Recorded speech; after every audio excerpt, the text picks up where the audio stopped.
നിയമസഭാ തെരഞ്ഞെടുപ്പ് ഫലം വരാൻ ദിവസങ്ങൾ മാത്രം ബാക്കിയുള്ളപ്പോൾ മുഖ്യമന്ത്രി പിണറായി വിജയൻ ചില സത്യങ്ങൾ തിരിച്ചറിഞ്ഞത് അവരുടെ ഇന്റലിജൻസ് വിഭാഗത്തിന്റെ കൈകളിൽ നിന്ന് തന്നെയാണ്. അല്ലാതെ ഇപ്പോൾ മുഖ്യമന്ത്രിക്ക് സർവേകളിലൊന്നും ഒരു വിശ്വാസവും ഉണ്ടാകാൻ സാധ്യതയില്ല. കാരണം ഈ സർവേ നടത്തുന്ന കഥയെല്ലാം അദ്ദേഹത്തിന് നന്നായി അറിയാം. കൂടുതൽ പണം കൊടുക്കുന്നവർക്ക് കൂടുതൽ സീറ്റ് തരും പല സർവേകളും. PR വർക്കിൽ പിടിച്ചു നിന്ന നമ്മുടെ മുഖ്യമന്ത്രിക്ക് അതിനെപ്പറ്റി നന്നായി അറിയാം. അങ്ങനെ റിപ്പോർട്ടർ എന്ന കുഴലൂത്ത് ചാനൽ മാത്രമല്ല, പാരമ്പര്യം പേറുന്ന അവകാശപ്പെടുന്ന മാതൃഭൂമിയും ഇത്തവണ അവരുടെ നിഷ്പക്ഷതയൊക്കെ വിറ്റ് കാശാക്കി കഴിഞ്ഞു. അതുകൊണ്ട് പുറത്തു വരുന്ന സർവേയുടെ തട്ടിപ്പുകളെല്ലാം മുഖ്യമന്ത്രിക്ക് നന്നായി അറിയാം. പക്ഷേ 100% വിശ്വസിക്കാവുന്ന പോലീസ് റിപ്പോർട്ട് കയ്യിലുള്ള ആഭ്യന്തരമന്ത്രി എന്നുള്ള നിലയിൽ പിണറായി വിജയൻ ഞെട്ടിത്തെരിച്ചുപോയി. ഭരണം ലഭിക്കില്ല എന്ന് മാത്രമല്ല, തൻ്റെ അഭിമാന പ്രശ്നമായ 12ഓളം സീറ്റുകൾ തോൽക്കുമെന്നും അതിൽ മത്സരിക്കുന്നവർ തനിക്കേറെ പ്രിയപ്പെട്ടവരും ആ 12 പേർ തോൽക്കുമെന്നത് മുഖ്യമന്ത്രിയെ വല്ലാതെ അസ്വസ്ഥരാക്കുകയാണ്. സിറ്റിംഗ് മണ്ഡലമാണ് ഇതൊക്കെ എന്നുള്ളതാണ് ഏറ്റവും വലിയ പ്രത്യേകത. ഈ പറയുന്ന ഇന്റലിജൻസ് റിപ്പോർട്ടിൽ പറയുന്നവർ എല്ലാം തന്നെ ഒന്നിനൊന്ന് നേതാക്കന്മാരും അതുപോലെ തന്നെ പിണറായി വിജയന്റെ രഹസ്യം സൂക്ഷിക്കുന്നവരോ അതുകൂടാതെ പലതരത്തിൽ അദ്ദേഹവുമായി രാഷ്ട്രീയത്തിൽ ബന്ധപ്പെട്ട് കിടക്കുന്നവരൊക്കെയാണ്. അതിലെല്ലാം പ്രധാനപ്പെട്ടവർ തന്നെയാണ് എന്ന് പറയാം. അതിലൊന്ന് മന്ത്രി ശിവൻകുട്ടിയാണ്. പലപ്പോഴും BJP അധ്യക്ഷൻ രാജീവ് ചന്ദ്രശേഖറിന് വേണ്ടി ശിവൻകുട്ടിയെ ബലി കൊടുത്തതാണ് എന്നൊക്കെ തോന്നിപ്പിച്ചിട്ടുണ്ടെങ്കിലും ശിവൻകുട്ടി എന്ന തിരുവനന്തപുരത്തെ മുഖ്യമന്ത്രിയുടെ വലങ്കൈ തോൽക്കും എന്നുള്ളതിൽ വലിയ വിഷമത്തിലാണ് പിണറായി വിജയൻ. ശബരിനാഥ് ജയിച്ചാൽ പോലും ഒരുപക്ഷെ ശിവൻകുട്ടിക്ക് അവിടെ ചാൻസ് ഇല്ല എന്നൊരു അഭിപ്രായം മുഖ്യമന്ത്രിയെ വല്ലാതെ വേദനിപ്പിച്ചിരിക്കുകയാണ്. അതുപോലെ തന്നെ തൊട്ടടുത്ത കഴക്കൂട്ടം സീറ്റിലെ കടകംപള്ളി സുരേന്ദ്രനാണ് മറ്റൊന്ന്.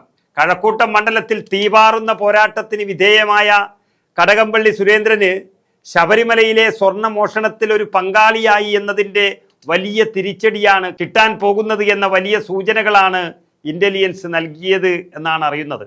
അപ്പോൾ മുഖ്യമന്ത്രിയുടെ നെഞ്ച് ഒന്നുകൂടി പിടക്കുകയാണ് യഥാർത്ഥത്തിൽ. അതുപോലെ ഘടകകക്ഷിയുടെ സീറ്റാണെങ്കിലും ഘടകകക്ഷിയുടെ മന്ത്രിയാണെങ്കിലും KB ഗണേഷ് കുമാർ കൊല്ലം ജില്ലയിലെ പത്തനാപുരത്ത് തോൽക്കും എന്നത് മുഖ്യമന്ത്രിയെ വല്ലാതെ അലട്ടുകയാണ്.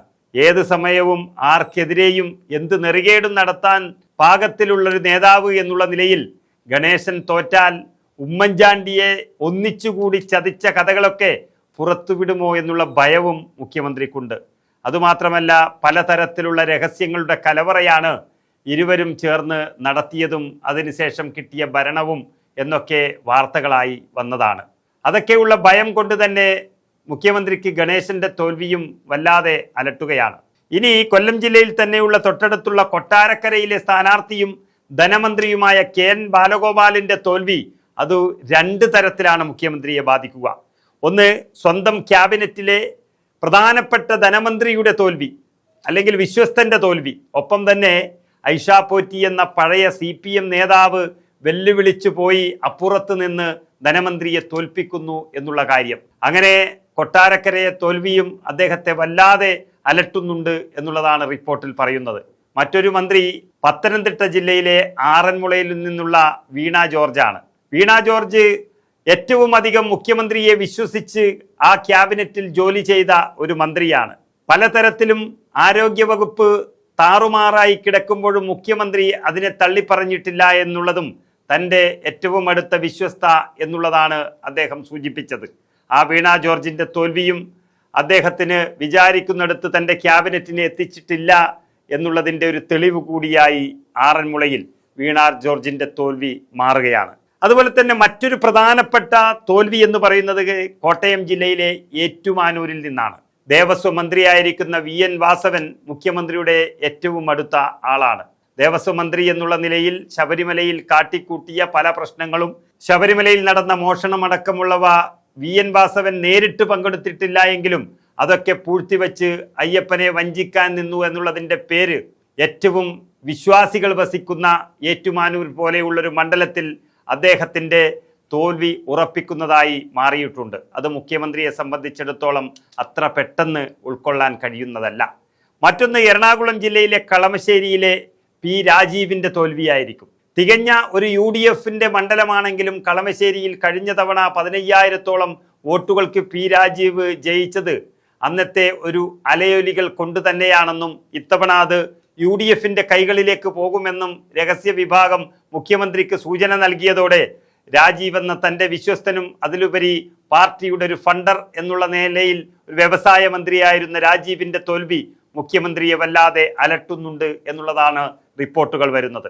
അതുപോലെ തന്നെ മലപ്പുറം ജില്ലയിൽ നിന്നുള്ള 2 നേതാക്കന്മാർ, തവനൂർ മണ്ഡലത്തിലെ MLA ആയി പതിറ്റാണ്ടുകളോളം ഇരുന്ന KT ജലീലിന്റെ തോൽവിയും ഇപ്പോൾ മന്ത്രിയായിരിക്കുന്ന താനൂരിലെ ആദ്യം MLAയും ഇപ്പോൾ തിരൂരിൽ നിന്ന് മത്സരിക്കുന്ന V അബ്ദുൾ റഹിമാന്റെയും തോൽവികൾ, അത് മലപ്പുറം ജില്ലയിലെ ഫണ്ടർമാർ അല്ലെങ്കിൽ വിശ്വസ്തന്മാർ മലപ്പുറം ജില്ലയെ ഒരു കാലത്ത് ചുവപ്പണിക്കാൻ പാകത്തിലുള്ള ഒരു ട്രെൻഡ് ഉണ്ടാക്കി കൊടുത്ത ഈ 2 നേതാക്കന്മാർ ഇത്തവണ തോൽക്കും എന്ന് പറയുമ്പോൾ മുഖ്യമന്ത്രിക്കത് താങ്ങാനാകുന്നതിലും അപ്പുറത്താണ്. ഇനി മറ്റേറ്റവും പ്രധാനപ്പെട്ട തോൽവി വരാനിരിക്കുന്നത് കോഴിക്കോട് ജില്ലയിലെ TP രാമകൃഷ്ണന്റേതാണ്. പേരാമ്പ്ര മണ്ഡലത്തിൽ TP രാമകൃഷ്ണൻ MSFന്റെ ഫാത്തിമ തഹ്ലിയോട് തോറ്റുപോയാൽ അത് CPMന്റെ മാത്രമല്ല ഇടതുപക്ഷത്തിന്റെ തന്നെ ഏറ്റവും വലിയൊരു പതനമായി കണക്കാക്കാൻ സാധിക്കും. കാരണം TP രാമകൃഷ്ണൻ ഇന്ന് കേരളം ഭരിക്കുന്ന ഇടതുമുന്നണിയുടെ കൺവീനറാണ്. അങ്ങനെ ഒരു തോൽവി അദ്ദേഹത്തിന് പിണഞ്ഞാൽ അത് ഇടതുമുന്നണിയുടെ ഭരണത്തിന്റെ തോൽവിയായി തന്നെ കണക്കാക്കും. മറ്റൊരു നേതാവ് പാലക്കാട് ജില്ലയിലെ തൃത്താലയിൽ നിന്നും മത്സരിക്കുന്ന മന്ത്രി MB രാജേഷിൻ്റെതാണ്. മുഖ്യമന്ത്രിയുമായി അത്ര രസത്തിലല്ലെങ്കിലും MB രാജേഷിന്റെ തോൽവി സ്വന്തം മന്ത്രിസഭയുടെ തോൽവിയായി മുഖ്യമന്ത്രിക്ക് കണക്കാക്കേണ്ടി വരും. മറ്റൊരു പ്രധാനപ്പെട്ട തോൽവി വരാൻ പോകുന്നത് കണ്ണൂർ ജില്ലയിൽ നിന്നുള്ളതാണ്. കണ്ണൂർ ജില്ലയിലെ CPMന്റെ കോട്ടക്കൊത്തളം എന്ന് വിശേഷിപ്പിച്ചിരുന്ന തളിപ്പറമ്പ് മണ്ഡലത്തിൽ, അതും പാർട്ടി സെക്രട്ടറിയായ ഗോവിന്ദൻ മാസ്റ്ററുടെ ഭാര്യ PK ശ്യാമള തോൽക്കും, ഏകദേശം 2000 വോട്ടിനെങ്കിലും തോൽക്കും എന്നുള്ള രഹസ്യ റിപ്പോർട്ടുകൾ പുറത്തു വന്നിട്ടുണ്ട് എന്നും, അങ്ങനെ ഒരു തോൽവി പിണഞ്ഞാൽ കണ്ണൂർ ജില്ലയിൽ മാത്രമല്ല കേരളത്തിൽ തന്നെ മുഖ്യമന്ത്രിയുടെ തീരുമാനങ്ങൾക്ക് പിന്നെ പുല്ലുവില പോലും പ്രവർത്തകർ കൽപ്പിക്കില്ല എന്നുള്ളതിൻ്റെ സൂചനയാണ് തളിപ്പറമ്പിൽ നിന്നും വരുന്നത്. അത് മുഖ്യമന്ത്രിയുടെ രാഷ്ട്രീയ ജീവിതത്തിൽ തന്നെ മറ്റൊരു അധ്യായമായി മാറും എന്നുള്ളതാണ് സൂചന ലഭിക്കുന്നത്. അങ്ങനെ ഇത്രയും പേർ തോൽക്കും എന്നത് മുഖ്യമന്ത്രിയുടെ തലകുനിച്ചുള്ള ഒരു പടിയിറക്കത്തിന് കാരണമാകും എന്നുള്ളത് ഉറപ്പാണ്. കാരണം മുഖ്യമന്ത്രി വരുത്തിവെച്ച ഒരുപാട് പ്രശ്നങ്ങൾ അത് തന്നെയാണ് ഈ തെരഞ്ഞെടുപ്പിൽ ചർച്ച ചെയ്തതും. അഴിമതിയും സ്വജനപക്ഷപാതവും മുഖ്യമന്ത്രിയുടെ ഭാഗത്തു നിന്ന് വന്നതുകൊണ്ടാണ് ഇത്രയും വലിയൊരു തോൽവിക്ക് കാരണമെന്നും പ്രവർത്തകർ പറയുന്നതോടുകൂടി CPMൽ പിണറായി വിജയന്റെ യുഗം അവസാനിക്കും എന്നുള്ളത് ഉറപ്പാണ്. എന്നാൽ ബേപ്പൂരിൽ തൻ്റെ മരുമകനും മന്ത്രിയുമായ മുഹമ്മദ് റിയാസും ചെങ്ങന്നൂരിൽ സജി ചെറിയാനും ജയിക്കുമെന്നുള്ള ചില റിപ്പോർട്ടുകളും അല്പം ആശ്വാസം പകരുകയാണ്. അതും ജയിക്കുമോ എന്നുള്ളത് കണ്ടു തന്നെ അറിയണം. ഏതായാലും മുഖ്യമന്ത്രിക്ക് എന്നേക്കും തിരിച്ചു വരാൻ കഴിയാത്ത രീതിയിൽ തല താഴ്ത്തിക്കൊണ്ട് ഭരണം അവസാനിപ്പിക്കേണ്ടി വരുമെന്നുള്ളതാണ് ഇപ്പോഴത്തെ സാഹചര്യം.